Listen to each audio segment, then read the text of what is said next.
ভারতের রাজনৈতিক ইতিহাসের পাতায় কিছু মানুষের নাম সোনার হরফে লেখা থাকে, যারা শুধু নেতা নন, যুগ প্রবর্তক, যাদের জীবন শুধু ব্যক্তিগত উচ্চতার গল্প নয়, সমগ্র জাতির সংগ্রামের মহাকাব্য।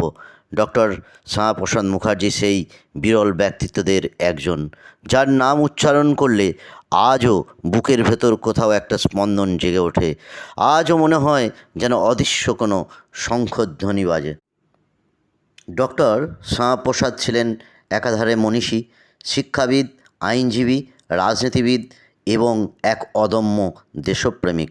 বাংলার গর্ব, ভারতের কেশরী, এই অভিধাগুলো তার জন্যই তৈরি হয়েছে। স্বাধীনতার পরবর্তী ভারতকে এক সংহত ঐক্যবদ্ধ জাতি হিসেবে গড়ে তোলার স্বপ্ন দেখেছিলেন তিনি। 1901 সালের 6ই জুলাই কলকাতার এক সম্ভ্রান্ত বাঙালি হিন্দু পরিবারে জন্মগ্রহণ করেন শ্যামাপ্রসাদ মুখার্জি।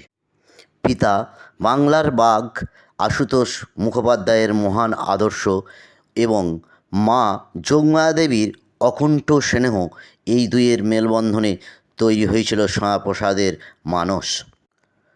ছোটবেলা থেকেই তিনি ছিলেন মেধাবী, সংস্কৃতিমনা এবং দেশের প্রতি গভীরভাবে অনুরক্ত।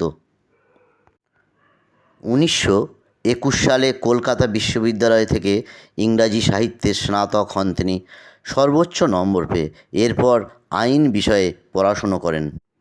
1934 সালে মাত্র 33 বছর বয়সে শ্যামাপ্রসাদ কলকাতা বিশ্ববিদ্যালয়ের উপাচার্য পদে নিযুক্ত হন, ভারতে সর্বকনিষ্ঠ উপাচার্য হিসাবে। তার নেতৃত্বে বিশ্ববিদ্যালয়ে বাংলা ভাষার মর্যাদা পুনঃপ্রতিষ্ঠিত হয়। শ্যামাপ্রসাদের রাজনীতিতে প্রবেশ ছিল অনেকটা অগ্নিতে ঝাঁপ দেওয়ার মতো, জেনে শুনে, স্বেচ্ছায়, দেশের প্রয়োজনে। 1929 সালে তিনি প্রথমবার কলকাতা বিশ্ববিদ্যালয় থেকে বাংলা আইনসভায় নির্বাচিত হন। ধীরে ধীরে তিনি ভারতীয় জাতীয় কংগ্রেসের সঙ্গে যুক্ত হন, কিন্তু পরবর্তীতে মতভেদের কারণে কংগ্রেস ছেড়ে নিজের পথ তৈরি করেন। 1951 সালের 21শে অক্টোবর ডক্টর শ্যামাপ্রসাদ মুখার্জি প্রতিষ্ঠা করেন ভারতীয় জনসংঘ, যা আজকের বিজেপির পূর্বসূরি। এই দল প্রতিষ্ঠার পেছনে ছিল একটাই লক্ষ্য: এক দেশ, এক বিধান, এক নিশান। ভারতকে একটি সত্যিকারের সংহত রাষ্ট্র হিসাবে গড়ে তোলাই ছিল তার রাজনৈতিক স্বপ্ন। পশ্চিমবঙ্গের ইতিহাসে ডক্টর শ্যামাপ্রসাদ মুখার্জির নাম অমোচনীয়ভাবে লেখা আছে। 1947 সালে দেশভাগের সময় যখন অখণ্ড ভারত আর রাখা গেল না, তখন শ্যামাপ্রসাদ প্রাণপণে লড়েছিলেন যাতে অন্তত বাংলার হিন্দু সংখ্যাগরিষ্ঠ জেলাগুলো ভারতে থাকে।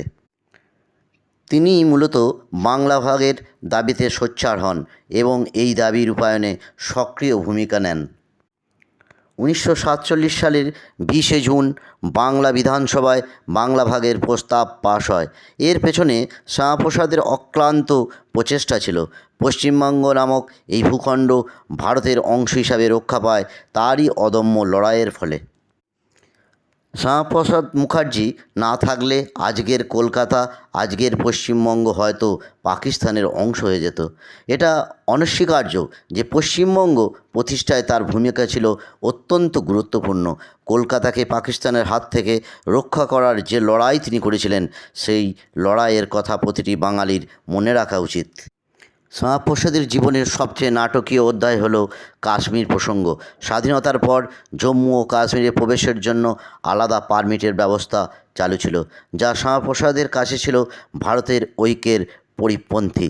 এই বক্তব্যকে কাজে পরিণত করতে 1953 সালের মে মাসে শ্যামাপ্রসাদ পারমিট ছাড়াই কাশ্মীরে প্রবেশের সিদ্ধান্ত নেন। সীমান্তে গ্রেপ্তার করা হয় তাকে, জম্মুতে নিরাপত্তা হেফাজতে রাখা হয়। কোনো বিচার নেই, কোনো অভিযোগনামা নেই, শুধু বন্দিত্ব। বন্দি অবস্থায় তার স্বাস্থ্যের অবনতি হতে থাকে। 23শে জুন 1953 সাল, মাত্র 52 বছর বয়সে হেফাজতে মৃত্যু হয় ভারত কেশরীর। এই মৃত্যু কি স্বাভাবিক ছিল? এই প্রশ্ন আজও অনেকের মনে ঘোরে। কোনো স্বাধীন তদন্ত হয়নি, কোনো ময়না তদন্তের রিপোর্ট সন্তোষজনক ছিল না। একজন মানুষ যিনি পুরো জীবন দেশের জন্য উৎসর্গ করলেন, তাকে মারা যেতে হলো বন্দি অবস্থায়। এর চেয়ে বড় ট্র্যাজেডি আর কি হতে পারে? ইতিহাসের মঞ্চে এমন কিছু চরিত্র থাকেন যারা মৃত্যুতেও মরেন না।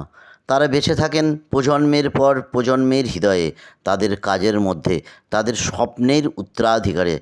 ডক্টর শ্যামাপ্রসাদ মুখার্জি তেমনই একজন। তাই 6ই জুলাই তার জন্মদিবস পালন করা হয়।